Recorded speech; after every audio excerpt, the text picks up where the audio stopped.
Everyone who's joined online, we just had slight technical error with the Zoom link.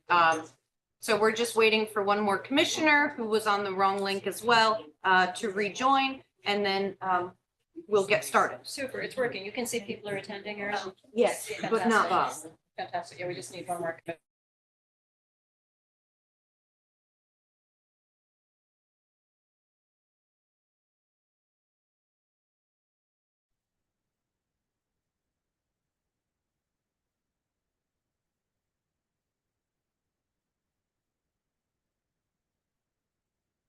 All right.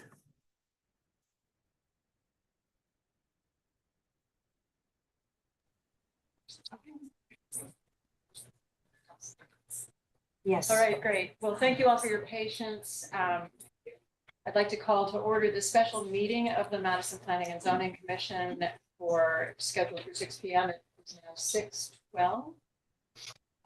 Some technical and clerical glitches got worked out, so we're happy that we can go ahead with this meeting as planned and have it be hybrid as it was advertised.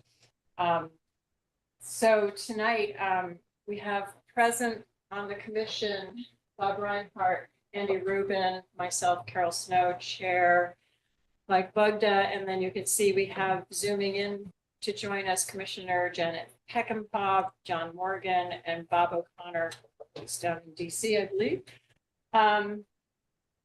Before we go further, I'd like to say that one of our commissioners has recused himself, so I want to read his recusal for the record.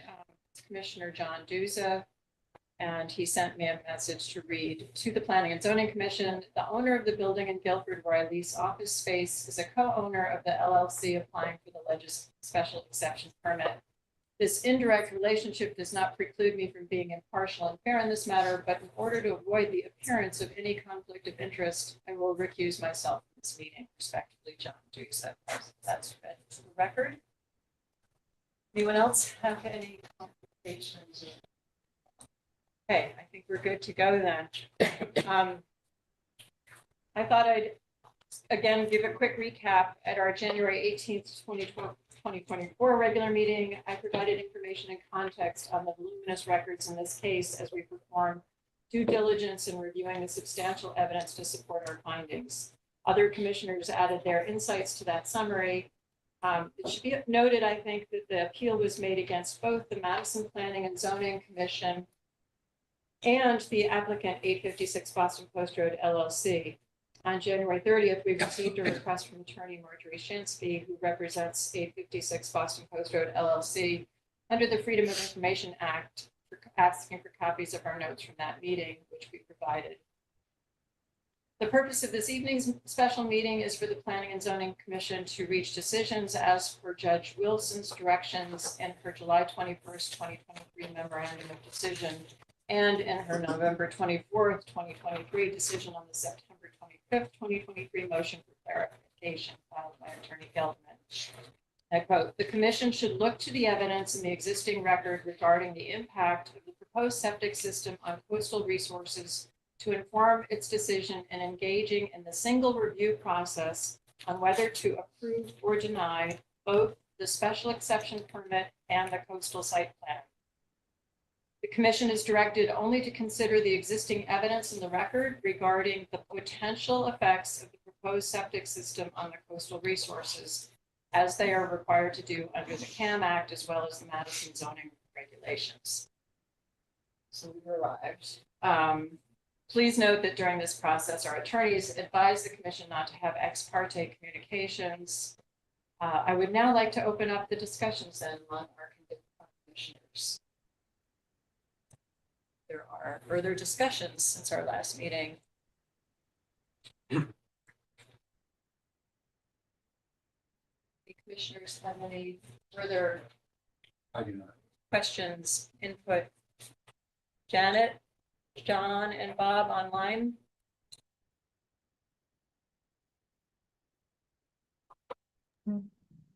I'm fine. We can move for conclusions and decisions. Carol, I'm good. You're good? Okay, thank you. Thank you all. Yeah, I don't have anything new either. You go ahead, or if anyone else would like to go ahead.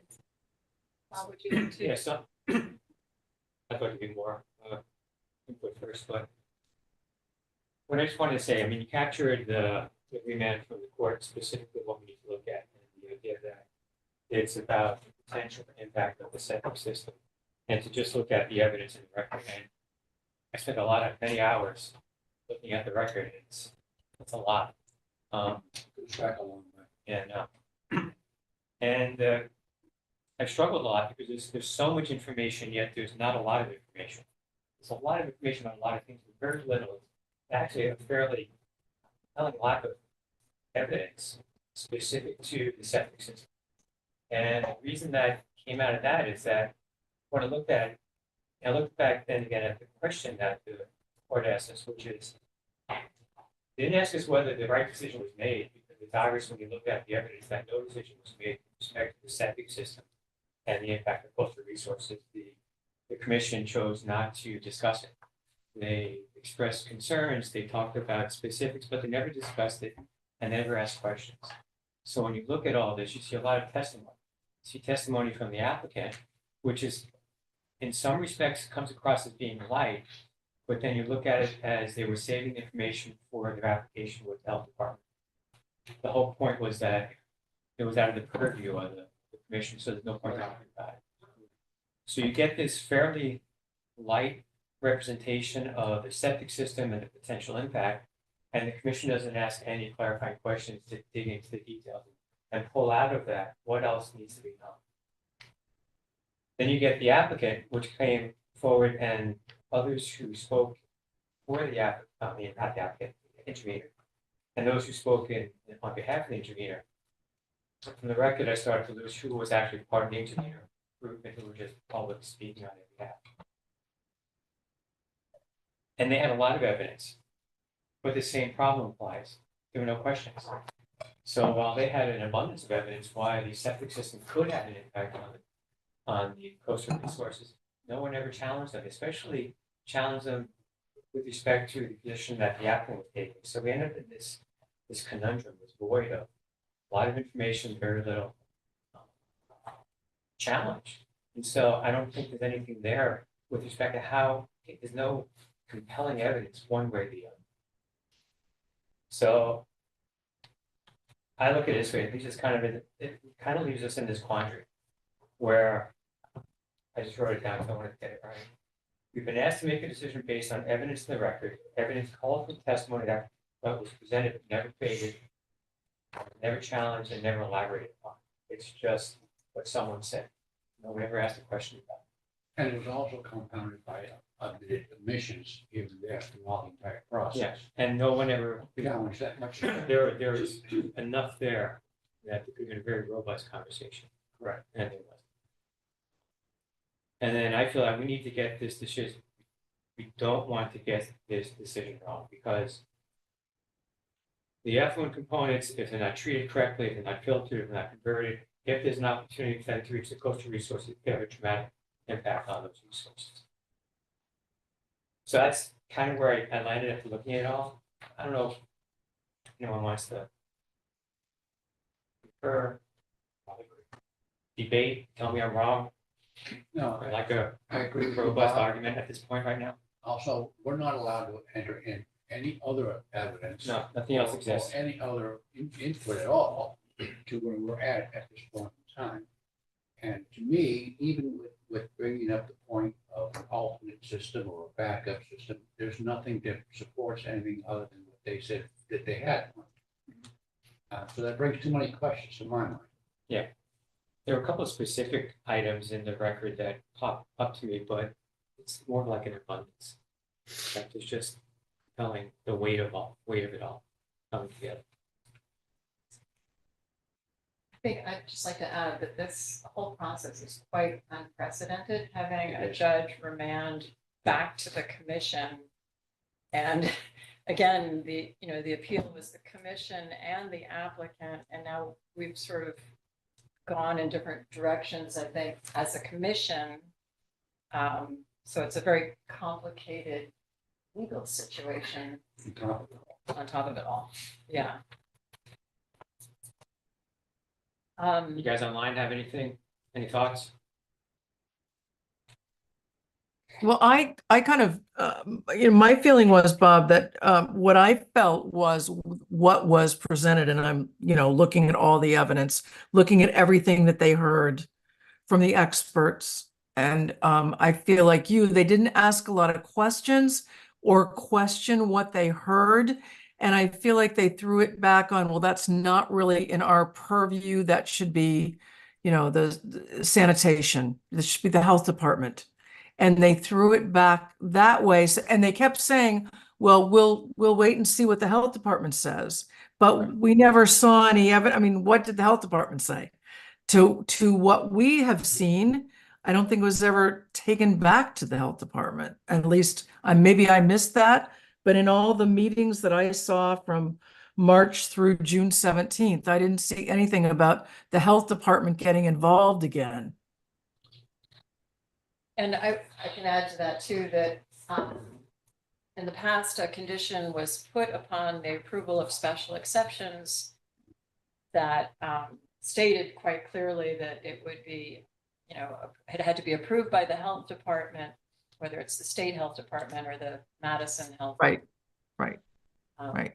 And that was definitely a condition of acceptance. But in this case, other conditions were put in place that also could be considered not the purview of Planning and Zoning Commission, but they were there, and this was omitted. So again, it's another kind of omission that we're sort of trying to figure out how to work around.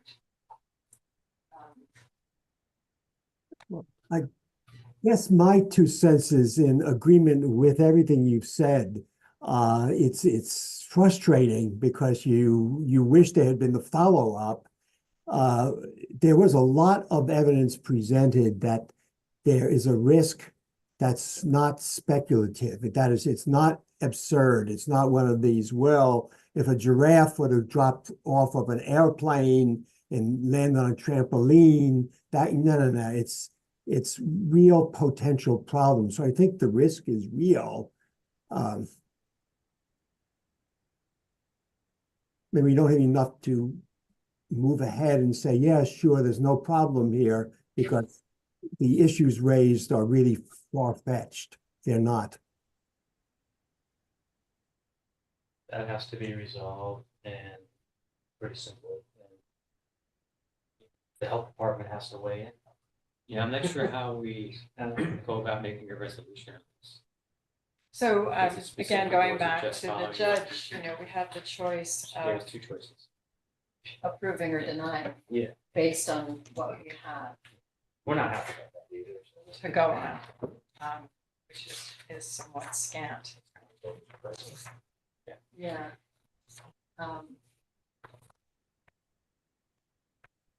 I have come to think that what we have to do based on what we've seen and the evidence is deny.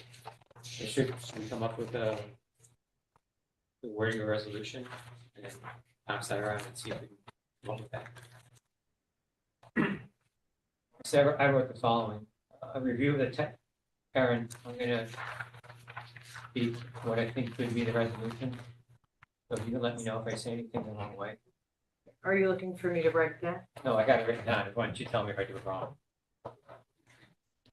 From the If there are any problems with the structural way aspect we're. of the, We're appealing to your expertise. Oh, well, I think as long as you are addressing the specific all right. request, it's, first time, I just want to make sure I hear it. well, let's hear it. Review of the testimony and evidence in the record supports that the design selected for the septic system has the potential to impact coastal resources. Both the special exception permit and the coastal site plan are denied. That would be the proposed resolution. I went through all the iterations of conditions that could apply, but every time I went back to the remand, it said do this or that.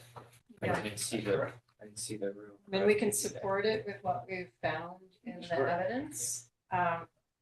I didn't think we needed to put detail in that. It's fine there. Our hands are tied. We only go one way or another. Don't have enough to say. Because there's still these things in question. It's pretty simple. It's unfortunate, but that's not a choice. We can't reopen it. And I will also vote. Okay, so that's the resolution. We have someone to second it. By doing it by So I just want to actually step in and say what the process, as I understand it, is, Aaron, and if you want to add anything to it, but we reach our findings, our decision as presented as a proposal for us to approve or, to agree on, to vote on. And then it goes, we give you what we have, Aaron, and then you pass it along to our attorney. Is that correct?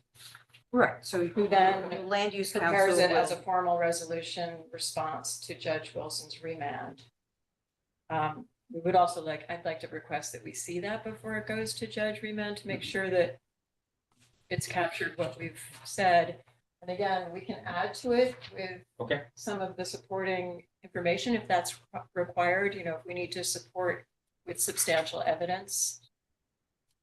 well, that's my understanding of the remand is for the commission to look to the record for evidence that the commission considered the impacts of the septic system on coastal resources as it relates to the special exception and the coastal site plan application. Right.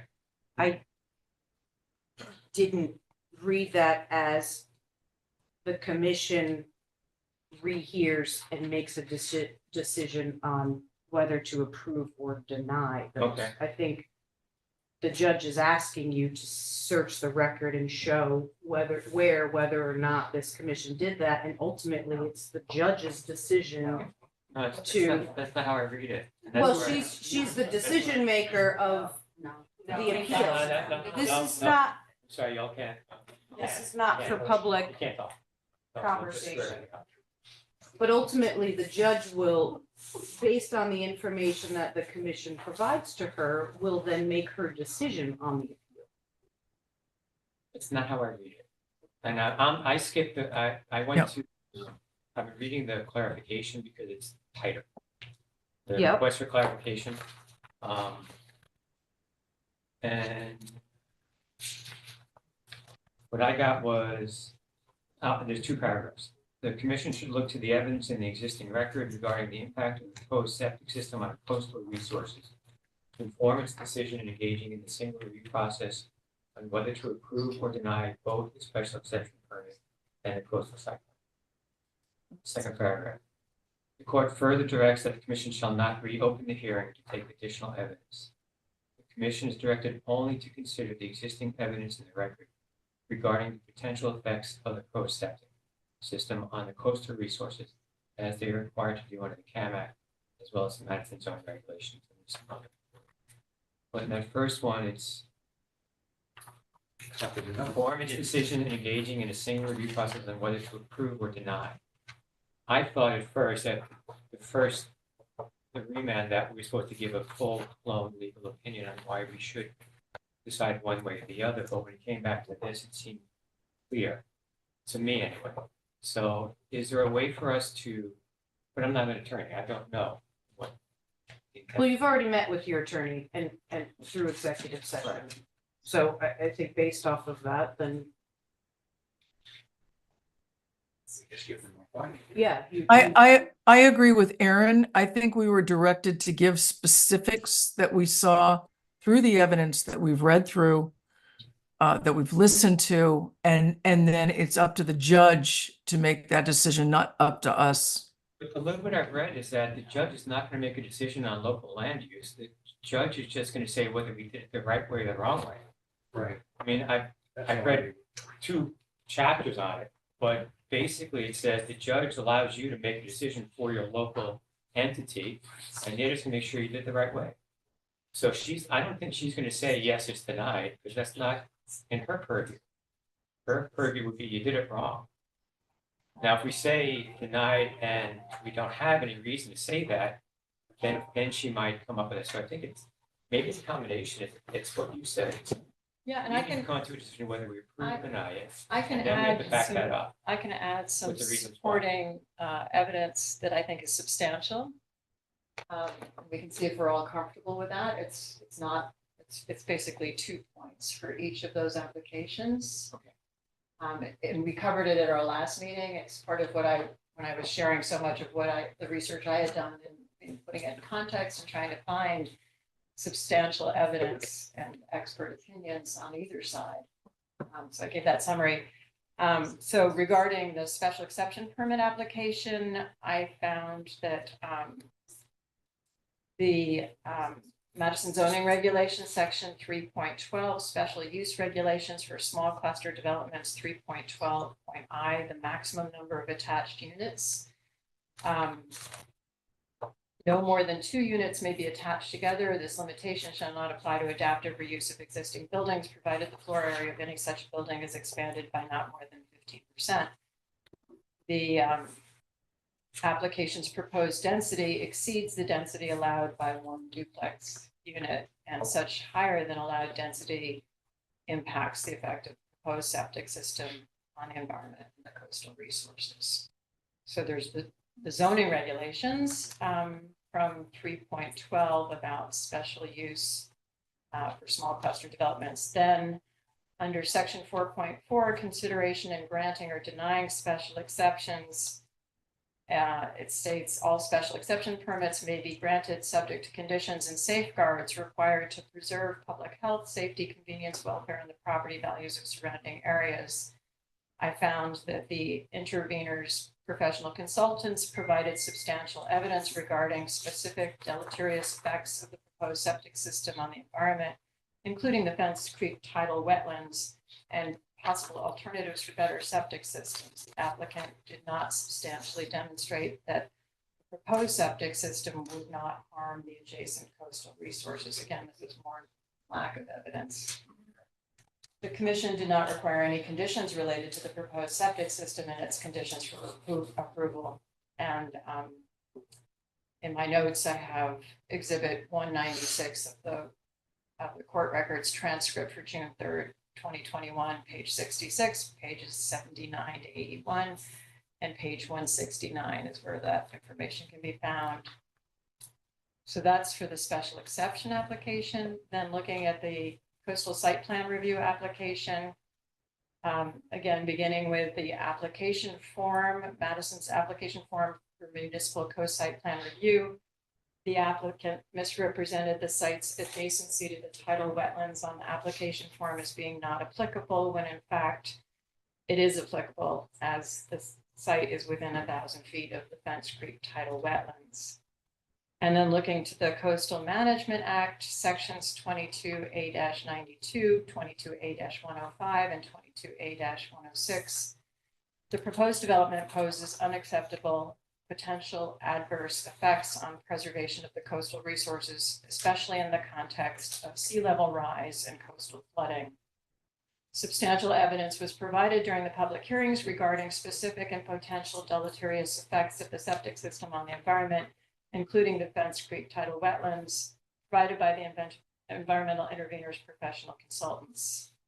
In addition, substantially better options for septic systems to better protect the natural sea resources were apparently not acknowledged by the applicant or considered by the commission. And again, I refer to the same transcript, exhibit 196 for June 3rd, 2021, page 66, page 79 to 81, page 169. So that's something that we can provide. There, I don't know if anyone else has more to back up our decision, our findings. You captured all the ones that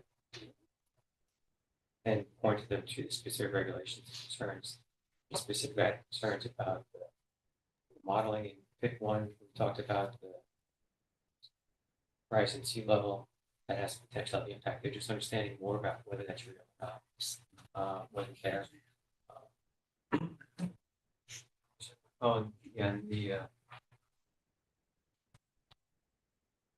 And then the other one was the local versus state jurisdiction on the design of the system, the septic, but you capture that as well. Yeah. And that's something that should be considered. how it should be considered. It's been done in the past. So there's. Anything else? Bob has his hand. Just, to me, it's those two sections that Bob read earlier.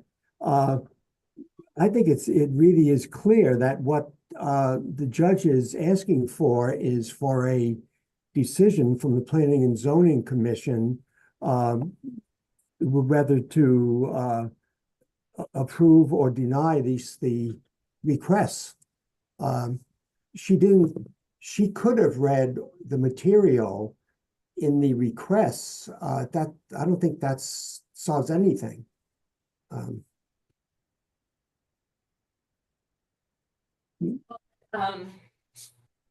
think, Bob, I agree with you both about this. And I do feel that we're lacking the legal advice that maybe we need at this point. But that's why we take our findings and send them to our attorney. And I think, Erin, at this point, we're ready to do that. You need to make a resolution. Read a resolution with a motion, and that resolution will go to the attorney, not to change, but to forward to the judge. So at this point, that's. Okay. That's how, it has to be the commission taking an action. You know, you can make a motion, Bob, I'm trying to think how to, incorporate everything. yeah.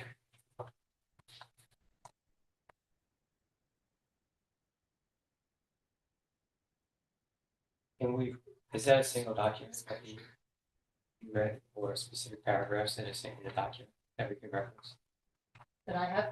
Right, so we don't have to read it all through again. Yes, Motion. I mean, I haven't submitted it to Erin because we haven't been allowed to have any kind of communications, but I've read that for the record, so it's on the record. And we can even, I think we could incorporate both what you proposed initially, Yeah. Bob, which is a simpler version, and then reference these Okay, as evidence. that's evidence. I would feel more comfortable, Carol, if we did that, if we put your, if we combined those and sent them back. Okay, Okay, do you want to read them again, or I think we can just refer to them? I think if we can refer to them just to save everyone the pain. Just for our clerk, can you do it as combine them as a motion, so then we can have Read it it, in read one through 'em? statement for the yeah, so we can accurately. Sorry. Just this page. I think just that side. All right, here's our motion.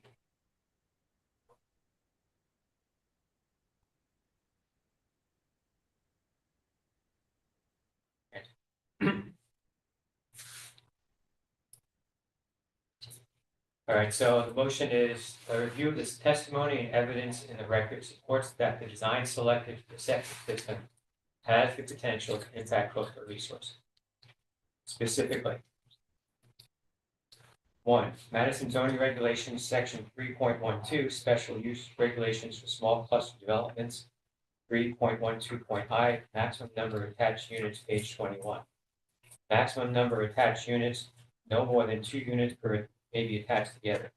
This limitation shall not apply to adaptive reuse of existing buildings, providing the floor area of any such building is expanded by not more than 15%. The proposed density exceeds the density allowed by 1 duplex. Such higher than allowed density significantly impacts the effect of the proposed septic system on the environment and coastal resources. Number 2, Madison zoning regulations, section 4.4, considerations in granting or denying special exceptions. Page 23.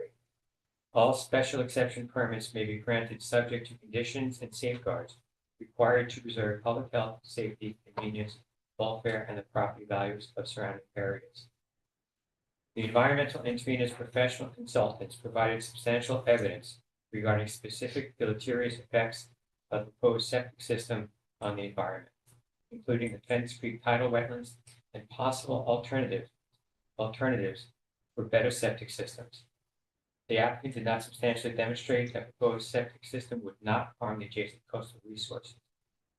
Commission did not require any conditions related to the proposed septic system in its conditions for approval. See Exhibit 196, transcript for June 3rd, 2021, page 66, page 79 to 80, page 169. First two apply to the special exception permit. The next two apply for the coastal site plan review. Number one, Town of Madison application form, municipal Town of Madison application form, municipal coastal site plan review. The applicant misrepresented the site's adjacency to tidal wetlands on the application form as being not applicable, when in fact it is applicable as it is within 1,000 feet of the Fence Creek tidal wetlands. Number two, Coastal Management Act, section 22A-92, 22A-105, 22A-106. Proposed development poses unacceptable potential adverse effects on preservation of the coastal resources, especially in the context of sea level rise and coastal flooding. Substantial evidence was provided during the public hearings regarding specific and potential deleterious effects of the septic system on the environment, including the Fence Creek tidal wetlands, provided by the environmental interveners professional consultants.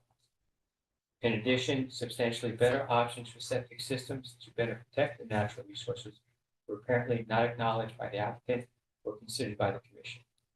See Exhibit 196, transcript for June 3rd, 2021, page 66, page 79 through 81, and page 169. Thank you. Then, continue both this, so then based on that, both the special exception permit and the coastal site plan are denied. Do I have a second? Second. Mike Bogdan? All right. Any further discussion? Move to vote. All in favor? Looks unanimous. Commissioners we have here. Yeah. Yeah.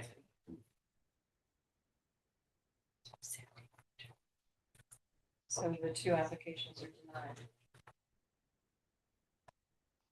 denied. I'll submit that, Aaron, in writing so that you can send it. Do you? I got it. I'll give it to you. Okay. Thanks.